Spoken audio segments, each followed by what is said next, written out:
Assalamualaikum warahmatullahi wabarakatuh. Di sini saya akan menganalisis penalaran. Pengertian penalaran. Penalaran mempunyai beberapa pengertian, yaitu yang pertama, proses berpikir logis, sistematis, terorganisasi dalam urutan yang paling berafiliasi hingga simpulan. Yang kedua, menghubung-hubungkan fakta atau data sampai menggunakan suatu simpulan. Yang ketiga, proses menganalisis suatu topik sehingga membentuk suatu simpulan atau pengertian baru. Yang keempat, dalam karangan terdiri dua variabel atau lebih. Penalaran dapat diartikan mengkaji, membahas, atau menganalisis menggunakan menghubung-hubungkan variabel yang dikaji sampai menghasilkan suatu derajat korelasi suatu simpulan. Final slides with number 5, pembahasan suatu perkara atau masalah sampai menghasilkan suatu simpulan yang berupa pengetahuan atau pengertian baru. Penalaran yang baik mampu membuat rangkaian kata-kata yang mudah pembaca pahami. Penalaran di sini mampu berpikir kritis, logis, serta anjek.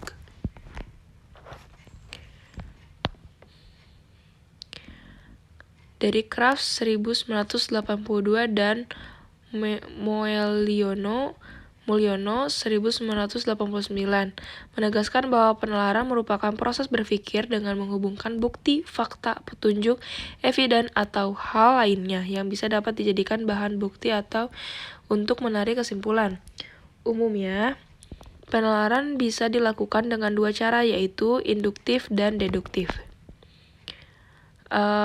Di sini ada proposisi, yaitu pernyataan dalam bentuk kalimat yang memiliki arti penuh, serta memiliki nilai benar atau salah, dan tidak boleh kedua-duanya. Maksud dari kedua-duanya ini adalah pada suatu kalimat proposisi baku tidak boleh mengandung dua pernyataan, benar dan salah sekaligus. Lalu yang berikutnya ada term. Term merupakan suatu istilah atau suatu kumpulan kata yang merupakan ekspresi verbal dari suatu pengertian, bagian dari proposisi yang berfungsi sebagai subjek atau predikat, dan bisa berfungsi menjadi penghubung antara dua proposisi yang dianggap premis dalam sebuah silogisme. Syarat-syarat penalaran.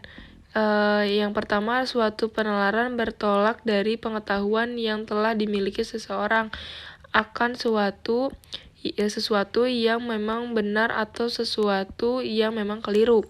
Yang kedua, pada penalaran, pengetahuan yang dijadikan dasar konklusi adalah premis. Jadi semua premis harus benar. Benar di sini wajib meliputi sesuatu yang benar secara formal juga material. Formal berarti penalaran mempunyai bentuk yang tepat diturunkan berasal aturan hukum berpikir yang tepat, sedangkan material berarti isi atau bahan yang dijadikan sebagai premis tepat. Lalu selanjutnya ada unsur-unsur penalaran. Yang pertama yaitu ada topik, yaitu ide sentral dalam bidang kajian tertentu yang spesifik dan berisi sekurang-kurangnya dua variabel. Yang kedua ada dasar pemikiran, pendapat atau fakta dirumuskan dalam bentuk proposisi, yaitu kalimat pernyataan yang dapat dibuktikan kebenarannya atau kesalahannya. Lalu ada metode penalaran. Yang pertama ada penalaran induktif, merupakan penalaran yang dimulai dari rangkaian fakta khusus untuk menghasilkan suatu kesimpulan umum. Metode penalaran induktif ialah suatu bentuk kesimpulan yang ditarik dari suatu argumen, di mana pernyataan-pernyataan tertentu kemudian digeneralisasikan ke suatu kesimpulan umum dengan menggunakan argumen-argumen logis. Contohnya, semua mahasiswa sosiologi mempelajari mengenai masyarakat. Saya adalah mahasiswa sosiologi, jadi saya mempelajari mengenai masyarakat. Di sini ada induktif yang terbagi menjadi 3. Yang pertama ada generalisasi, analogi, dan sebab akibat. Lalu yang lalu masih dalam metode penalaran. Yang kedua ada penalaran deduktif, merupakan penarikan kesimpulan dari hal yang bersifat umum. ke hal yang bersifat khusus. Penalaran deduktif menghubungkan antara premis dengan kesimpulan. Jika semua premis benar, istilah jelas, dan aturan logika deduktif ditaati, maka kesimpulan ini pasti benar. Penarikan kesimpulan deduktif biasanya menggunakan pola berpikir yang disebut silogisme. Silogisme terdiri atas dua pernyataan, premis mayor dan premis minor, serta kesimpulan. Lalu ada penarikan simpulan.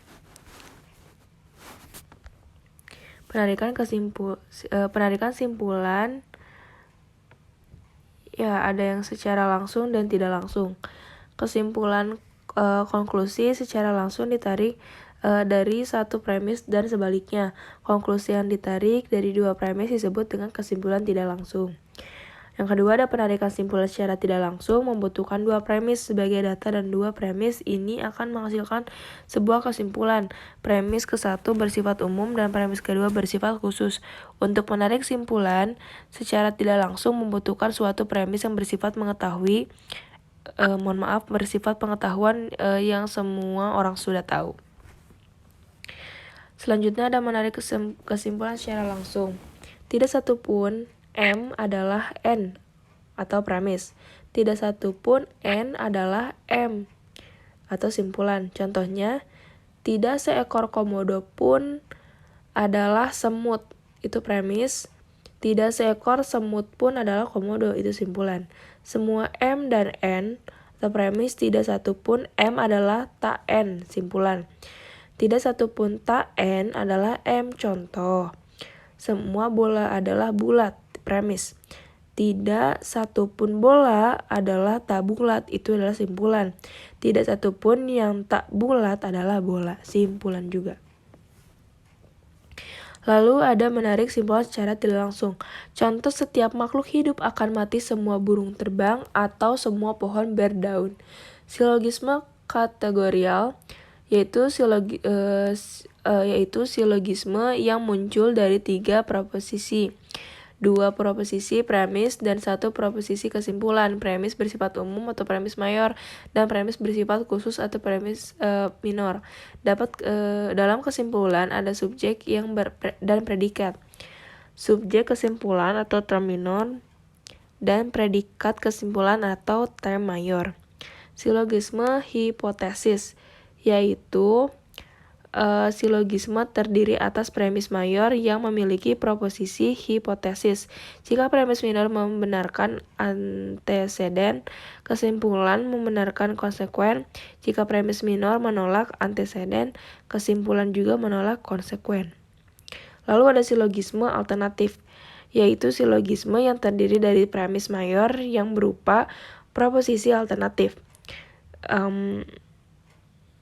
Jika premis minor membenarkan salah satu alternatif, maka kesimpulannya akan menolak alternatif lain. Lalu ada entiman. Entiman sebenarnya silogisme yang jarang ditemukan di dalam kehidupan sehari-hari, baik dalam tulisan maupun tulisan. Namun, ada bentuk silogisme yang tidak memiliki premis mayor, karena premis mayor tersebut sudah diketahui secara umum. Hanya premis minor saja dan kesimpulan saja yang dikemukakan. Lalu ada ciri-ciri penalaran. Yang pertama ada logis. Logis adalah penalaran yang sesuai dengan aturan-aturan logika. Lalu ada analitis, kemampuan mengatasi suatu permasalahan berdasarkan informasi yang dimiliki. Lalu ada rasional, kemampuan untuk mempertimbangkan aspek dan menganalisis